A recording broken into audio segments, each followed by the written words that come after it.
Buen día, les saluda el economista José Antonio Matos para poder ayudar a nuestro alumno Jean-Pierre en responder las siguientes preguntas. Muchas gracias.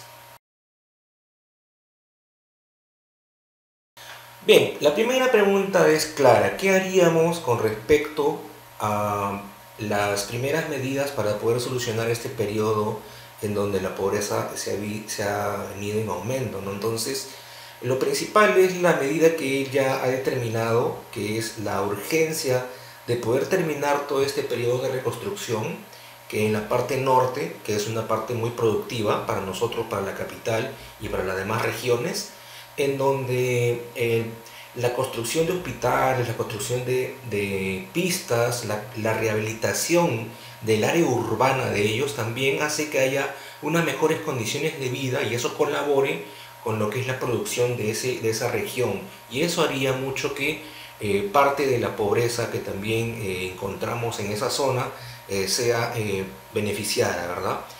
Otra medida que también tenemos que considerar es que tenemos que mantener el índice inflacionario. No podemos caer en la escasez de los alimentos de primera necesidad, porque son prácticamente lo que más se consume dentro de nuestra canasta básica familiar a diario, inclusive mensualmente, más es lo que se gasta en alimentos y por lo tanto no podemos tener un aumento de un recurso necesario para nuestra vida diaria. Tenemos que tener mucho cuidado en poder mantener esos precios, ¿verdad? Y por último, también considerar que ha habido un periodo de receso, ha habido un periodo de incertidumbre, en donde ahora tenemos que promover lo que es el ingreso de inversiones, que también pueden ser inversiones por parte de empresas nacionales como también empresas que vengan del extranjero, ¿verdad?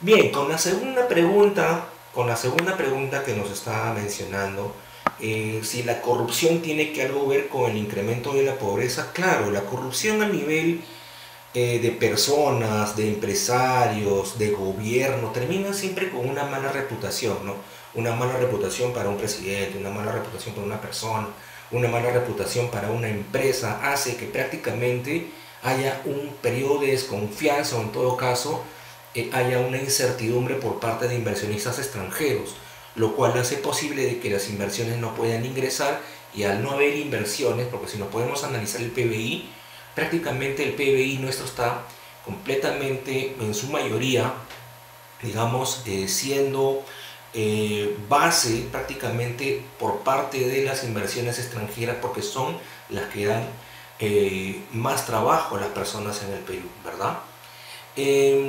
Tenemos que considerar también que este periodo de salida del anterior presidente con respecto a estos temas de corrupción y anteriormente con otros más y con el anterior presidente, pues también nos lleva a un síntoma de incertidumbre a nivel de riesgo país. El riesgo país también se ve afectado y por lo tanto las clasificadoras de riesgo a nivel internacional ya nos están viendo con algunos malos ojos, quizás de repente, ¿no? Todo nos da a indicar que todavía estamos en un proceso de evaluación y eso más adelante pues se determinará pues, con otra evaluación que las empresas pertinentes la crean en su momento, ¿no?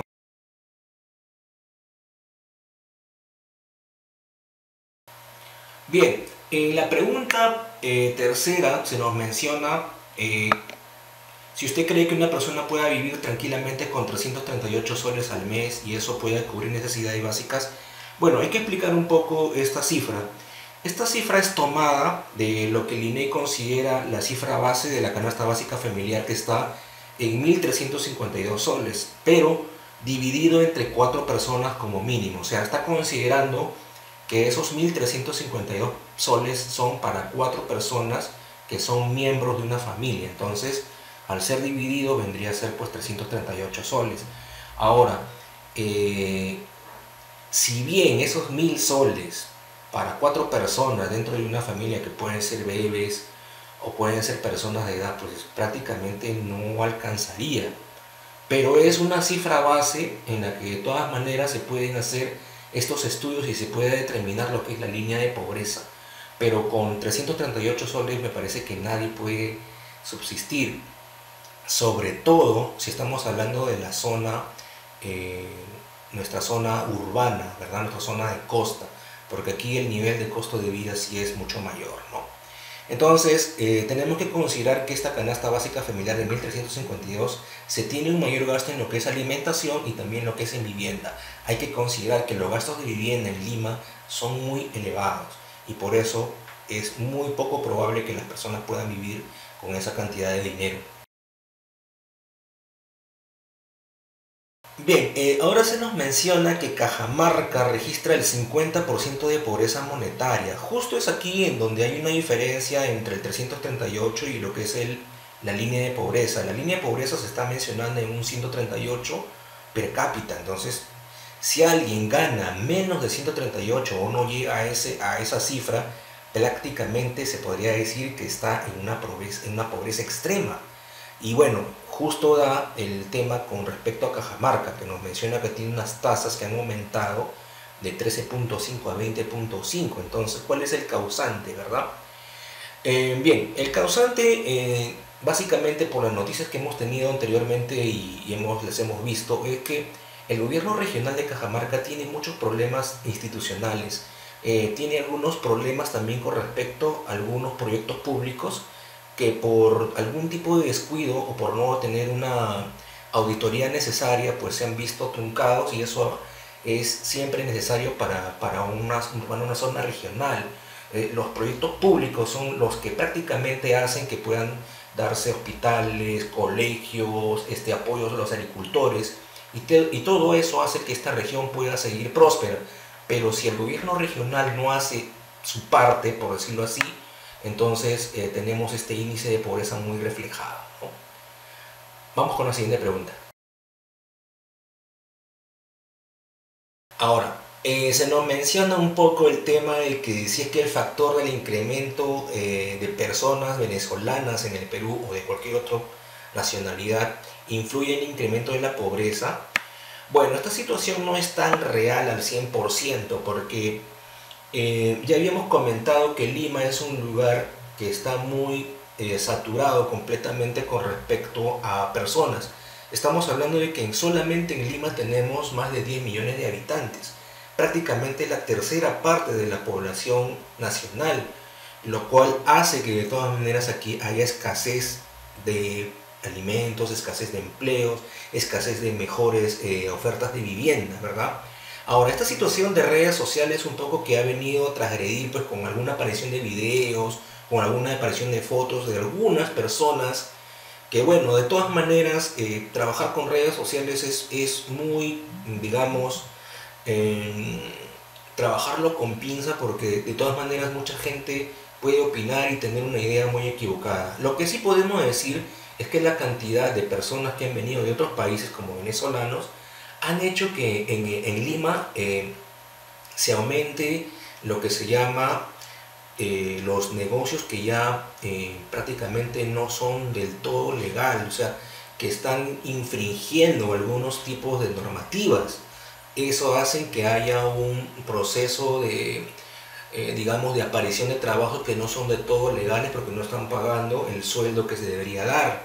Entonces, obviamente, si tenemos un sueldo mínimo que no nos contenta a los mismos peruanos, entonces una empresa que no sea formal o que se vuelva informal va a hacer que aparezcan este tipo de sueldo y este tipo de condiciones que no son las mejores, ni para peruanos ni para otras personas que vengan de afuera. Entonces, hay que aclarar un poco que la idea del sueldo mínimo es solamente algo pasajero, o sea, mientras de repente nuestro primer ciclo, nuestro tercer ciclo, quizás cuando de repente terminemos la carrera, recién es cuando nosotros, al no tener experiencia, va a ser nuestro primer sueldo.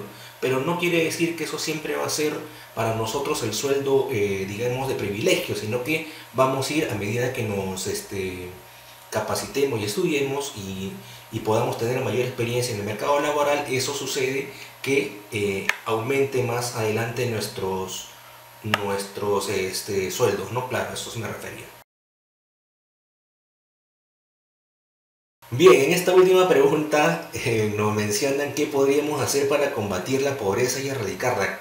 Prácticamente les podría decir que la mayoría de economistas tienen un pensamiento distinto pero un poco viendo cómo está trabajando el gobierno puedo indicar que algunas cosas sí se están haciendo bien y otras cosas se deberían mejorar o en todo caso apresurar, ¿no? Entonces, lo primero que sí he mencionado es que el proceso de reconstrucción tiene que ser ya, tiene que ser muy bien ordenado y tiene que trabajarse objetivamente, ¿no? Entonces, estas personas necesitan poder recuperar el sitio donde vivían, las actividades que realizaban, ¿para qué? Para poder hacer que se produzca y eso en otros casos se llamaría el aumento del PBI porque es la medición de la producción a nivel nacional, ¿verdad?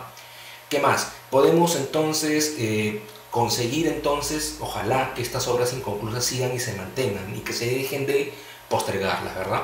Ahora, en las grandes ciudades como Lima, quizás tener un poco más cuidado con lo que se llama el índice de fertilidad. En todo caso, un control de natalidad no nos iría mal porque ya tenemos como 10 millones de personas. O en todo caso, poder ver la posibilidad de que todas estas personas que están en Lima puedan tener o iniciar actividades fuera. Pueden trabajar en Chiclayo, pueden trabajar en Arequipa, pueden irse a trabajar a la selva porque son regiones que necesitan personas, técnicos, que también ayuden a desarrollar esas regiones. No pensemos que solamente Lima es el centro de todo, ¿no?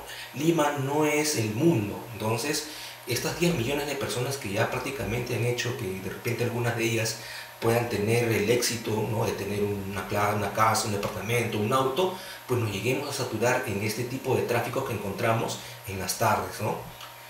Algo más de repente quizás poder mantener los precios, ¿no? Pero todo esto va en función de la producción. O sea, si hay trabajo, si las empresas producen, entonces los precios se van a mantener. No hay que pensar mucho en que se disminuyan los precios.